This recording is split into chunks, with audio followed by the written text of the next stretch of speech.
We don't need anything in this world, brethren, but Jesus. When you are hungry spiritually, we just come to Jesus. We just recognize that He is the bread, that He is the bread that will complete and fulfill the emptiness of our heart. That's why Jesus says, I am the bread of life. I am the bread of life. I am means the self-existing one. When Moses encountered God in Genesis, he doesn't say, I am who I was. He doesn't say, I am who I will be.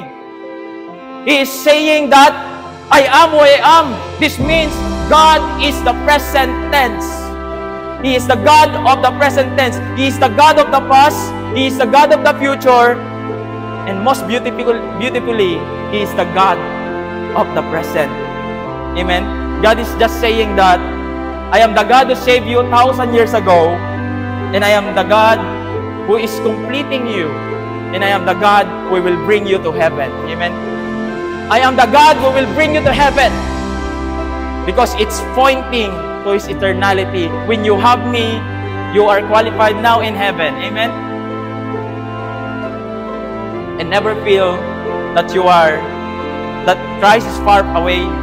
He is always near. His loving presence surrounds you. Don't think that you are far from Christ because of your sins. Because no matter how many steps you have taken away from God, it only takes one step to go back to Jesus. No matter how dark your past, God is initiating His love. He is looking for you. Amen?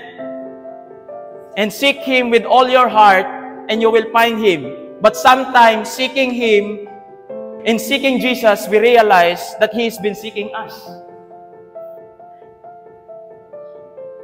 And He is willing to heal us.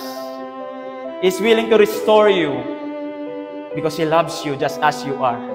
People saying that sabi na, do not follow Jesus. Do not follow Jesus. Because when you follow Him, you will lose everything. What everything is that? Your food, your favorite food, you will lose that if you will follow Jesus. And favorite games. When you follow Jesus, you will uninstall your, favorite games. And your favorite clothes. And most especially your vices. If you want to follow Jesus, lose that. Sabi ng tao, they will not become happy because when they follow Jesus, they will lose everything. Everything that we enjoy in this world, we will lose that when we follow Jesus. But I tell you today, brethren, losing everything in this world, but gaining Christ, you actually gain all things. Amen? Mawala na ang lahat kung si Kristo ang matira. Nasa iyo ng lahat.